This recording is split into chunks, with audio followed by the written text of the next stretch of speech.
Today, I'm going to be putting every 2025 draft pick onto their new team to see how the season plays out. So, I mean, we're essentially just jumping to the 2026 season. I mean, we've got all of the players that got traded to new teams on their new team as well. So this is pretty much the 2026 roster. I mean, as you can see, we have Cam Ward on the Titans. We got Will Howard on the Steelers. We got Jalen Milroe on the Seahawks. We got Ashton Genty on the Raiders. We got Travis Hunter on the Jags. I mean, every draft pick is with the team that drafted them. And if you guys are looking to download this roster, I'm pretty sure it's called Ice Madden 26. But anyways, to start off the video, I guess we'll hop into week 1 with the Cleveland Browns. And hopefully Shedeur can get this team off to a hot start. I mean, honestly, if any of these teams that I'm going to be using throughout this video make the playoffs, it will probably be Cleveland. Because after the draft, I mean, as far as rookies go, I feel like Cleveland does have the most offensive weapons. I mean, they got Judkins, they got Shedeur, they got Gabriel, they got Mason Graham on the defense. I mean, this team is definitely a contender if these rookies can play the way I think they're gonna play this season. But who knows, man? I mean, maybe Cam Ward will do what Jaden Daniels did with Washington this season. I mean, nobody at the start of the year thought that Washington was gonna make the playoffs, and Jaden Daniels led them all the way to the NFC Championship game. So we just gotta wait and see how things play out. But it looks like we are getting pretty close to being able to score, so hopefully we can punch it in for an early touchdown. Judkins got another first down, so we're 6 yards away, bro. I mean, I'm just gonna go for another run with Judkins, and hopefully we can get some blocks from the O-line. That's gonna be close. We're getting caught, so I'm gonna try to put in the air this time. We could get Badger open, who is another rookie for this offense, and it looks like he is gonna be there for the touchdown. So the first touchdown of the season for Cleveland is gonna be thrown by a rookie and received by a rookie. But anyways, we're coming back out here in the fourth quarter, and it looks like Cleveland actually has a chance to take down Dallas in week 1. I mean, there's a minute and 42 seconds on the clock. That's gonna be a first down. I mean, after that, we did burn their final timeout, but I don't think we're gonna be able to run as much clock as I wanted to here. I mean, I was hoping I could run it down to like maybe 20 seconds or something, and then hopefully score a touchdown, or even kick like a last second field goal or something, which actually we could probably still do. But if I get a chance to punch it in for a touchdown, I am gonna take it, and it looks like Judkins is gonna be in for the score. So now we just need our defense to hold on for 50 seconds, and the Browns are gonna pull off the upset in week 1. And it looks like the defense did hold on for the dub after that. So Cleveland is gonna take down Dallas in week 1, which I would definitely call an upset. But anyways, that's gonna bring us to week 2. And the next team with a star rookie that I'm gonna be using is the Jacksonville Jaguars, who obviously have Travis Hunter. It looks like they're already off to a tough start though, because they got murked by Miami in week 1. I mean, 44-9 is absolutely brutal.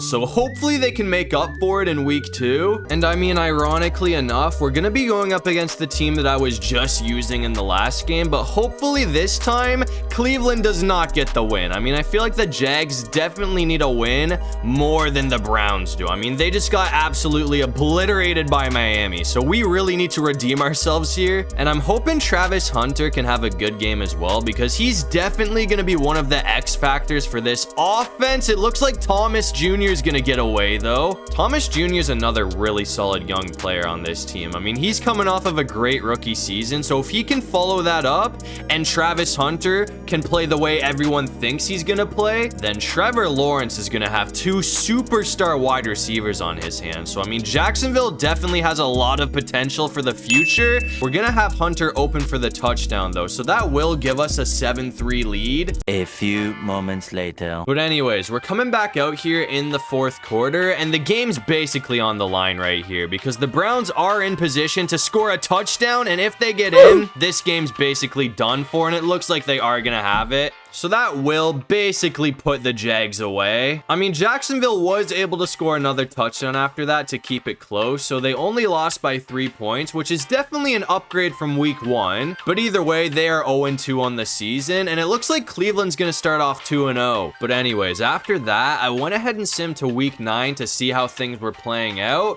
and it looks like it's been an interesting season. I mean, it looks like Cleveland is somehow winning the AFC North with a 4-4 record, and it looks like the Bills are still undefeated at 8-0 right now, so they currently hold the #1 seed in the AFC. And the next team that I'm going to be using is the Tennessee Titans, who did get off to a hot start, but they played the Bills and Lions back-to-back and lost both of those games. So they're 3-4 right now, and they're going to be taking on the Pats, who are 3-5. But I mean, hopefully Cam Ward can find a way to get the Titans back into the win column. I mean, it's kind of up to the defense right now because it's 3rd down, so we desperately need to get a stop, and it looks like we are going to bring up a 4th down, which will hold the Patriots to a field goal. It's going to be a long one too, so this definitely isn't a guarantee, and they shanked it. So I mean, I'd say now is definitely the time for Cam Ward to prove himself. We have 1 minute and 12 seconds to try and walk this thing off, and it looks like we are gonna find Lockett. I low-key forgot that he went to the Titans, but hold on, we might have a big play here. That could be a touchdown. Hold on. It's gonna be knocked away by Gonzalez. I seriously thought that was gonna be the one to do it, man. But honestly, it might be a good thing that it got knocked away, because now we have an opportunity to try and kill some more clock if we pick up the 1st down, which we are gonna have. I did call a timeout after that though, because there's only like 34 seconds on the clock now. So at the very least, I'm hoping we can get into field goal position.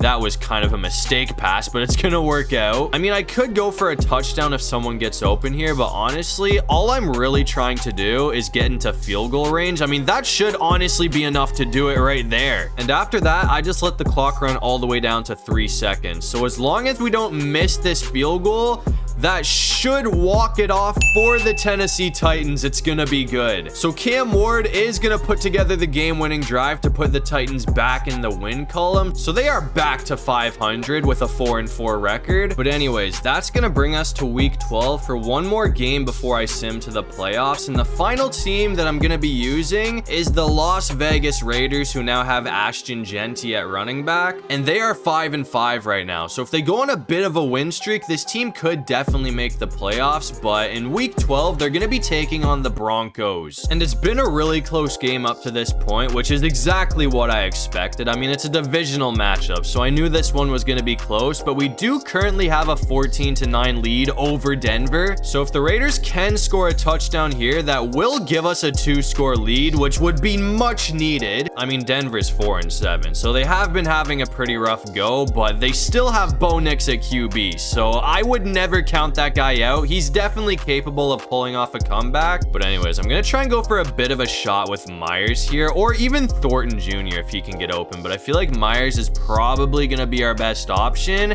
Actually, I'm just gonna hit Ashton Genty. Dude was way too wide open to ignore, but I mean, I guess I'll go back to Genty here, because every time I give this guy the ball, it seems like something good comes out of it, but this time it's gonna be a 2-yard loss, which also unfortunately brings up a 3rd down. So it's 3rd and 12 right now. I don't know if we're gonna be able to get 12 yards here, so yeah, we're probably gonna be getting held to a field goal. We're gonna get sacked again, and it's 4th and 20. So obviously I'm not gonna be going for it on 4th down. We'll just take the 50-yard field goal, which is definitely not a guarantee. This is a pretty long one, but it looks like it is gonna be good. So we're up 17-9. But anyways, we're coming back out here in the 4th quarter, and after that, the Broncos did kick another field goal, but obviously we still have the lead. We're up 17-12 with 1 minute and 53 seconds to go. So all we gotta do is burn the Broncos' final 2 timeouts, and we gotta pick up a 1st down in the process of doing this. But if we can get the 1st down, that should pretty much put this thing away. It looks like we are gonna have Thornton Jr. open, which is gonna do it. So all we gotta do is take a knee, and the Raiders are gonna move to 6-5 on the season. I mean, I can't even lie. Even if the Raiders don't make the playoffs, I mean, they've already exceeded my expectations. I thought they would be like 5 wins at the absolute most this season, but if they keep playing like this team actually might make the playoffs. But anyways, I mean, I guess it's time for the moment of truth, because I'm gonna sim to the playoffs and see what's happening. And to wrap up the season, in the AFC, it looks like Buffalo went 15-2. So the Bills got the 1 seed, but Genty and Ward are both in the playoffs because the Raiders and the Titans both made it. And the NFC was absolutely loaded this season, but it looks like the Eagles are gonna go 14-3, which does give them the #1 seed. But I'd say the biggest surprise in the NFC is the Bears and Giants, who both went 12-5 to make the playoffs. But this is what the playoff bracket looks like to start off the wild card round. I feel like Cam Ward is definitely going to need help against the Ravens. So I guess we'll see if Cam Ward and the Titans can pull off the upset. I mean, they are staying in this game right now. It's 14-10, and it is third down. So I really need to pick this up, but it looks like Lockett's going to be there, which will keep the drive alive for the Titans. I'm going to try and go for maybe Tony Pollard here. Actually, they're going to move off of this guy, so we're going to have him open. I don't know the Titans roster like that, so I can't recognize all these numbers, but that was Helm that got open for us. I'm going to try and switch it up a bit here, though. Oh my God, why would you move? We had a Okonkwo wide open, but he moved last second for whatever reason, and the Ravens got another stop, so now it's 3rd and 10. I'm thinking, hold on, can I get away here? We could go for, I'm pretty sure, is that Ridley? Please bring that in. I can't believe I got that off. I mean, we've gotten it all the way down to the 1-yard line, so I feel like handing it off to Tony Pollard is probably going to be our best option, and it looks like he is going to have the touchdown. So that is going to give the Tennessee Titans a 3-point lead. 2 seconds later. And unfortunately, that lead did not last. The Ravens came back and won it 28-17. So that will knock the Titans out, but I mean, at least they made the playoffs. That's a huge upgrade from last season. But anyways, after the wild card round, in the NFC, it looks like the Bears, Lions, and Bucks all survived, but I feel like the Bears are definitely the biggest underdog. And in the AFC, we have Bills versus Texans and Ravens versus Chiefs. I mean, Ravens versus Chiefs is definitely the best game in the divisional round, but I'm gonna hop into this one with the Bears and Eagles because Chicago desperately needs help right now. I mean, they're getting cooked 21-3. I'd say this is definitely a must-score drive for the Bears right now, because if we can't score a touchdown here, you can pretty much say this thing's over. I mean, I don't think we're gonna be able to pull off a 3-score comeback in the 4th quarter, but it is the playoffs, man. I mean, you see some crazy things happen in the playoffs, but we are gonna have DJ Moore open. He's just short of the 1st down. I mean, it's 3rd and inches, so I'm just gonna hand it off to Swift again, and hopefully he doesn't get caught behind the line or anything. He actually might have too. It's 4th down. I mean, we gotta go for it, bro. We got nothing to lose at this point, so I'm gonna try and go for DJ Moore. It looks like he is gonna be open, so that's gonna save the game for now, at least. I mean, after that play, the clock ran down, so we're in the 4th quarter now, which means we've only got like 6 minutes to try and put 3 scores on the board. That sack is definitely gonna hurt. I mean, I might not even be able to score a touchdown here. I'm gonna run the same route the other direction, which might not be the smartest decision, but this route does usually work out for me. And it's gonna work again. We got a Dunze open. That is actually huge, man. Picking that up was definitely a must. I mean, that's gonna bring it all the way to the 26-yard line. So hold on, I'm gonna try and go for Komet. Oh, he should have that too. That might be a touchdown. Okay, I wouldn't say we're right back in this thing, but that touchdown does make it a lot closer. So now we're only down by 11 points. But unfortunately, Philadelphia was able to just run the clock down after that. So it looks like the Eagles are gonna send the Bears home. But anyways, this is how the rest of the divisional round played out. In the AFC Championship game, we got Ravens versus Bills. And in the NFC Championship game, we got Bucks versus Eagles. And roster-wise, this is a very even matchup. I mean, the Bills and Ravens are tied up at 14 apiece right now, but considering the Ravens did have a pretty rough season, oh my God, bro, that's gonna be a touchdown from Derrick Henry. That play is actually nuts, bro. I cannot believe he got away there. That is crazy. So I guess the Ravens are gonna take a 7-point lead. But what I was trying to say before Henry scored that touchdown was, since Baltimore had a rough season with a 9-8 record, Buffalo is technically the favorites to win this game, but we're coming back out here in overtime, and all Baltimore needs to do is kick a field goal, and they are headed to the Super Bowl. It doesn't say double OT, but this is actually the 2nd overtime. Both teams have already had possession, so a field... Oh, hold on. Henry might do it again, man.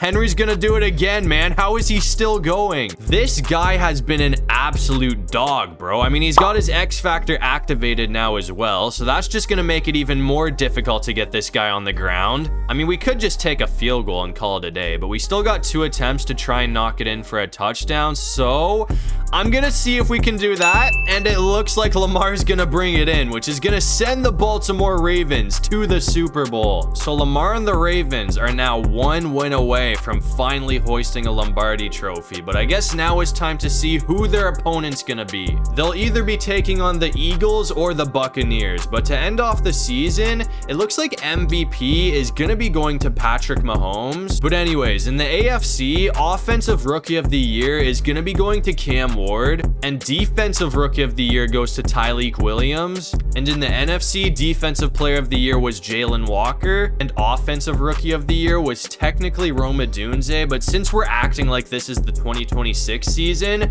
the real Offensive Rookie of the Year would be Cam Scadaboo. And I was definitely expecting to see the Eagles in the Super Bowl, but it looks like the Ravens are actually going to be playing Tampa. And so far, it looks like it has been a pretty decent Super Bowl. I mean, there's been a lot less scoring than I thought there was going to be, but the Ravens are up 14-10 with like 2 minutes to go. And it looks like Tampa's starting to burn their timeouts, so they're going to be in trouble if we get the first down here. It looks like they are going to be using another one, so I guess I'll just keep running the ball if they're going to keep burning their timeouts. I mean, obviously they're using them before the 2-minute warning. Either way though, I mean, if Baltimore can score a touchdown here, that sack is going to hurt. They did use their final timeout, which is nice, but they do still have the 2-minute warning, so I'm going to put it in the air here. If we pick up the first down, oh, hold on. We're so close. We're 1 yard away. I mean, I don't think a first down would necessarily put this thing away yet, but it will definitely make things pretty tough on Tampa Bay. We almost got smoked, but Hopkins is going to pick it up. And the clock is still running too, so I'd say one more first down should pretty much do it. And it looks like Hopkins is going to have it. I really want to try and score a touchdown to end it off to make it a bit more exciting, but I'm not going to be dumb here. I mean, all we got to do is take a knee, and the Baltimore Ravens are going to be your Super Bowl champions. So it looks like Lamar Jackson and the Baltimore Ravens are finally going to get the job done in the 2026 season, which is well deserved. I mean, it's definitely been a long time coming for Lamar. I can't lie though, man. I mean, I'm kind of surprised this is how things are going to end off, because heading into the playoffs, seeing that the Ravens had a 9-8 record, I did not think they were going to make it past Kansas City. But as you can see, to end off the video, Lamar Jackson and the Baltimore Ravens are going to be hoisting a well-deserved Lombardi trophy. But anyways, that's gonna do it for this one. If you guys enjoyed the video, make sure to leave a like and subscribe. It'd really help out the channel. And if you have any video ideas, feel free to drop them down below. I'll try to get to as many of them as I can. And while you're down there, make sure you check out my socials. I got everything linked in my description below. But other than that, I'll see you guys in the next one. Peace out.